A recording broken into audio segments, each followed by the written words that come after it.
1937, and it was in the midst of the Depression, no work, so I volunteered to go into the CCC, and they sent me down to the eastern shore of Maryland, and they called us underground farmers because we were from the coal area, and we called them swampy and webfoots because of the swampy conditions down on the eastern shore. Where's your hometown, John?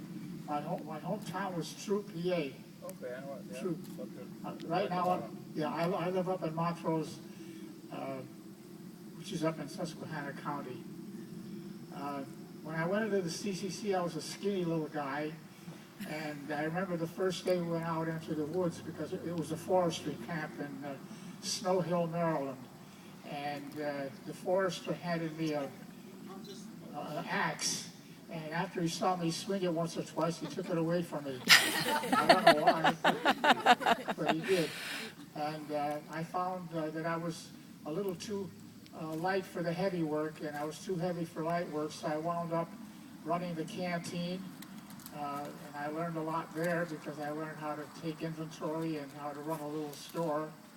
And then a short time later, our company clerk left, and I had taught myself how to type on some of the old typewriters that they had in the recreation room, and so naturally I became the company clerk. And I learned an awful lot there about administration, correspondence, and so forth. And I really believe that it was a start in life. I was able to get on into other things. Well, after the CCC,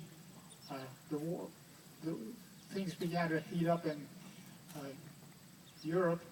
Mr. Hitler started getting active, and so they started to build up our military. And one of the camps that they opened up for training boys was up in Maryland, and it won't come to my mind, and yet I worked there. It was Aberdeen Proving Ground.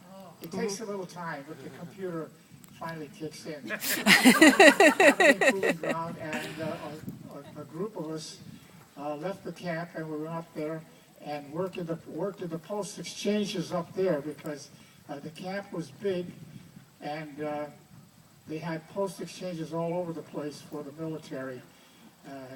Shortly after about a year there, things began to, I felt the draft board was on my back, so I volunteered for aviation cadet training at Aberdeen Proving Ground, and they accepted me, and so I served in the military, in the Air Force.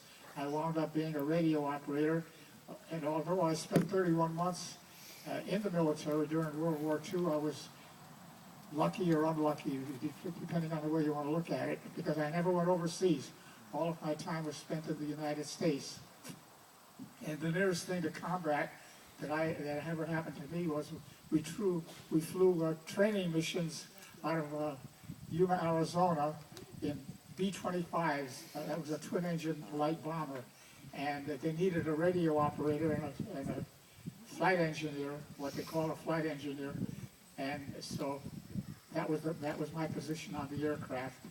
And after about 2 months of flying these training missions, one morning I was scheduled to fly, so along with the other boys I drew my parachute and I was waiting for my plane assignment, and we heard an engine roar, and down the flight line came a Navy fighter pilot from over in El Centro, California, and he did a barrel roll as he climbed out, and the announcement came over the phone, over the loudspeakers, all personnel returned to the barracks. There'll be no flying today. What the heck is going on?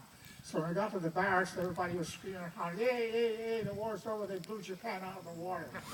The bomb was dropped. So from that point on, it was all downhill, and shortly after that I was discharged. But I give credit to the CCC for giving me an awful lot of training, just like a lot of other boys learned an awful lot. They had good educational advisors, and the boys learned how to operate heavy equipment, bulldozers, trucks, how to repair them, etc. So there was an opportunity for a lot of education, and those that took advantage of it benefited.